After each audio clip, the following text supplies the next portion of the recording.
गलत आदमी को भी डर है और गलत नेता को भी डर है, गलत व्यवस्था को भी डर है। आप उठा करके कश्मीर से कन्याकुमारी उठा कर मैंने एडवर्टाइजमेंट मौसम भी कई बार दिया, 193 के तहत भी मैंने डिबेट के लिए कई बार दिया। मैं इस इलाके के जो सीमांचल है, कोसी है, मिथिला है, छिपकंटई, परमान, मानंदा, गंडक, बूढ़ी गंडक, बलान, कोसी, आप यहां से उठा के चले जाइए, 20-22 नदियों से जुड़ा हुआ हमारा इलाका। एक आप ही के बगल में जब हम बाढ़ में आए थे तो उसको यहाँ एक छोटी नदी है, उसको भी कहा जाता है जिसमें मछली नहीं मिलती, दास नदी थी। तो इसीलिए मैं बहुत लंबी चौड़ी बात आपसे नहीं करूंगा। आपने जो मजमून अभी आपने हमको दी, हम सिंचाई मंत्री से निश्चित तौर पर हम समय लेते हैं, जल संसाधन मंत्री से आप सब लोग भी अपना अपना लेटर हेड दीजिए। हर वो काम होगा। मैं कभी कभी सदन में इस बात को बोलता हूं कि इस भारत में बेईमानी आज तक क्यों नहीं रुकी और आम आदमी के साथ जस्टिस क्यों नहीं होता है? क्या ये किसी जनप्रतिनिधि को करने की, कहने की हिम्मत क्यों नहीं होती?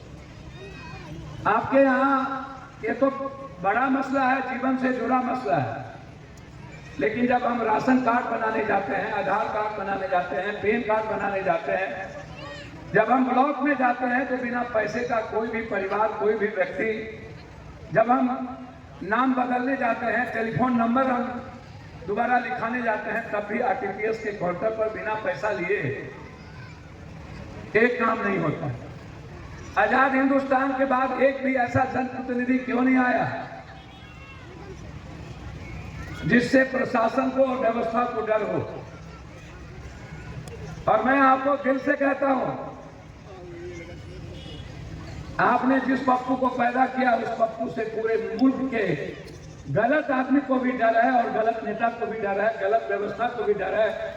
आप उठा करके कश्मीर से कन्याकुमारी उठा कर कोई भी सिस्टम, जितना बड़ा बेईमान हो वो सीएम हो या पीएम, कल से 60 से ऊपर लोग मर गए ट्रेन में। सोशल मीडिया का जुग है, हर हाथ में फोन है, 3 मोबाइल 2 मोबाइल है, हर मोबाइल में कैमरा है।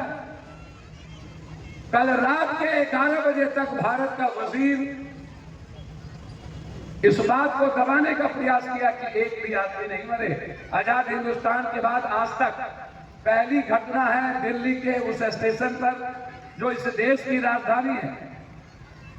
आप जिस मुद्दों को लेकर के मुखालफत करने यहां बैठे हैं, आपकी बात दिल्ली में कोई सदन और सदन के भीतर सुनने का लिए तैयार नहीं है।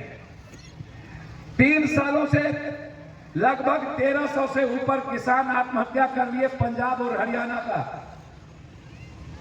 कई बुजुर्ग मरने की स्थिति में है, 3 महीने 6 महीने से भूख हड़ताल पर बैठे हैं।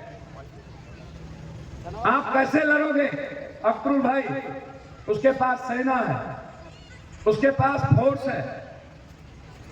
हमारे क्या हुआ? किसान आंदोलन इतना लंबा चला, जब उन्होंने उनके चुनाव की बारी आई तब जाकर के किसान से एक थोड़ा समझौता हुआ, जिस वक्त लगभग 778 किसान मर चुके थे। और चुनाव के कारण उन्होंने समझौता की कि मैं एमएसपी, बिहार में तो चलिए कोई किसान को मतलब ही नहीं है, मंडी सिस्टम से गुलाबबाग एशिया का, दुनिया का सबसे नंबर 1 हमारी मंडी हुआ करती थी। हम बहुत अपने चीजों को ले जाते थे, लेकिन उस पर कभी भारत बिहार का किसान तो लड़ा ही नहीं। यदि मैं महात्मा गांधी के नील आंदोलन को याद करूं किसान का, उसके बाद किसान ने कभी बिहार के, पंजाब का किसान लड़ा, हरियाणा का किसान लड़ा, उत्तर प्रदेश पूर्व पश्चिम का किसान लड़ा, बिहार के किसान कभी अपनी बात के लिए नहीं लड़े। और आज तक वो किसान बैठा हुआ है। अक्रुल जी, 2.25 साल के बाद राष्ट्रपति शासन लगता है मणिपुर में, जब कुकीज और दंतों की लगभग 3 दर्जन 14 साल से कम उम्र की बच्ची के बलात्कार, सामूहिक बलात्कार, जहां पर 10-10 हजार आदमी खड़ा होता है, उसके बाद जाति के आधार पर नंगा करके बच्चों का बलात्कार होता है, और ये देश खूब दर्शक बना रहता है। यह देश कभी लड़ना नहीं जाना, और यह सच है। आजादी के बाद हम कभी भी हमने इसको उठा करके देखा, हम किसी मुद्दों पर नहीं लड़ते, हम आने वाले अपने भविष्य की बात नहीं करते हैं, हम अपनी चिंता नहीं करते हैं। हम हमेशा कहते हैं सदन के भीतर, सदन के बाहर भी, कि भैया ये कब तक चलेगा। इस देश में जब भी बात होती है